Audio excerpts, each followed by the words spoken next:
ఓం శ్రీ మహాగణాధిపతియే నమః. శ్రీ గురుభ్యో నమః. త్రయోదశి ఎన్నో పూజలకు వ్రతాలకు శుభాన్నిచ్చే తిథిగా పండితులు పేర్కొన్నారు. అటువంటి త్రయోదశి తిథి శనివారం నాడు వస్తే శని త్రయోదశిగా 1000 రెట్లు అధిక ఫలితాన్ని ఇస్తుంది. మరొక ముఖ్య విషయం ఏమిటంటే శని త్రయోదశి మాస శివరాత్రితో కలిసి వచ్చినప్పుడు పార్వతీ పరమేశ్వరుల యొక్క అనుగ్రహం అపారంగా లభిస్తుంది. ఇలాంటి రోజు చాలా అరుదుగా లభిస్తూ ఉంటుంది. మహాశివరాత్రి ఎంత విశిష్టమైనటువంటిదో శని త్రయోదశితో కూడినటువంటి మాస శివరాత్రి పర్వదినం కూడా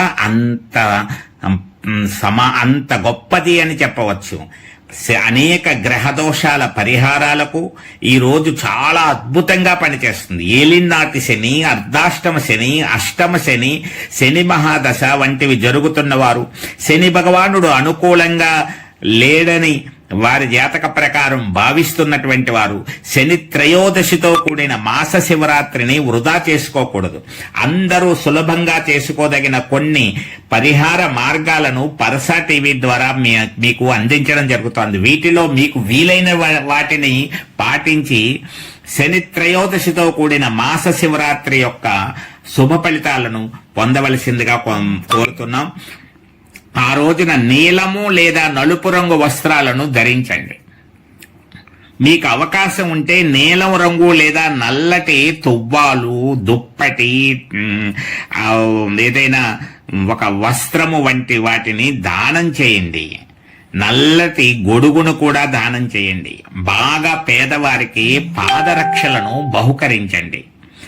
జమ్మి ఆకులు శని భగవానుడికి చాలా ప్రీతికరమైనటువంటి పత్రి. అందువల్ల జమ్మి ఆకులను సేకరించి వాటిని ఒక మాలగా తయారు చేసి నవగ్రహాలలో శని భగవానుడికి ఒక మాలగా సమర్పించవచ్చు. లేదా జమ్మి ఆకులను విడివిడిగా అయినా సరే ఆ శని భగవానుడి యొక్క అష్టోత్తర నామాలను పఠిస్తూ పూజగా కూడా చేసుకోవచ్చు. ఇంకా రావి చెట్టు కింద ఉన్నటువంటి గణపతి కానీ, ఆంజనేయ స్వామి కానీ, అమ్మవారి కానీ విగ్రహాల వద్ద అనేక దైవ స్తోత్రాలు పఠించడం చాలా శుభ ఫలితాన్ని ఇస్తుంది. రావి చెట్టు శనివారం నాడు చాలా పూజనీయమైనటువంటిది. శని గ్రహ దోష పరిహారాలకు అత్యద్భుతంగా పనిచేస్తుంది. అందువల్ల రావి చెట్టు కింద విష్ణు సహస్రనామ స్తోత్ర పారాయణం, బిల్వాష్టకం, దశరథ కృత శని స్తోత్రం, దుర్గానామాలు, హనుమాన్ చాలీసా వంటివి పారాయణ చేయడం చాలా మంచిది. శనిహోర అనేటువంటి సమయం 1 గంట ఉంటుంది ప్రతిరోజు కూడా. 2 సార్లు వస్తుంది శనివారం నాడు, 3 సార్లు. ఉదయం 6 గంటలకి సూర్యోదయంతో శనివారం నాడు శనిహోరతో ప్రారంభం అవుతుంది. మధ్యాహ్నం మరలా 2 గంటల సమయంలో వస్తుంది. రాత్రి 8 గంటల సమయంలో ఒకసారి వస్తుంది.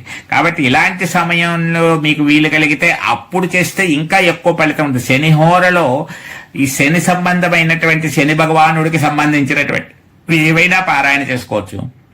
ఆ సమయంలో రావి చెట్టు దగ్గర దీపం వెలిగించడం వంటివి కూడా మంచి ఫలితాన్ని ఇస్తాయి. అలాగే నువ్వుల నూనెతో ఆ రోజు దీపారాధన చెయ్యాలి.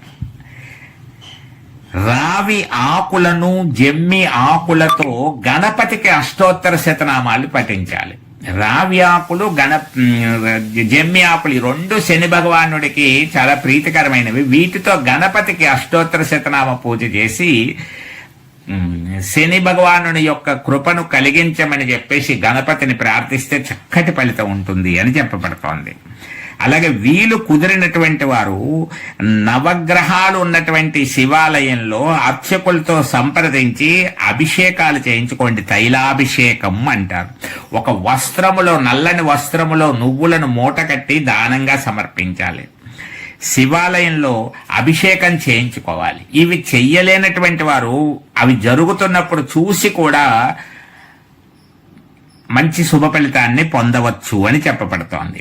ఉదయం అందరూ శివాలయానికి వెళ్తారు, కానీ శివాలయ దర్శనం సాయంకాలం ప్రదోష వేళలో తప్పనిసరిగా చేసుకుంటే ఎక్కువ ఫలితం వస్తుంది. ముఖ్యంగా శనిత్రయోదశి, మాస శివరాత్రి, మహాశివరాత్రి వంటి పర్వదినాల్లో సాయంకాల శివ దర్శనం అత్యద్భుతమైనటువంటి ఎక్కువ ఫలితాన్ని ఇస్తుంది అని చెప్పవచ్చు. ఆ రోజున అర్చకులతో సంప్రదించి పల్లకీ సేవ జరిపించుకోవడం, దీపోత్సవం అంటే దీపాలను వెలిగించడం వంటివి చేసుకోవాలి. శివాలయం అందుబాటులో లేనటువంటి వారు ఆంజనేయ స్వామి ఆలయంలో తమలపాకు పూజలు చేయించుకోవాలి, సింధూర పూజ చేయించుకోవాలి.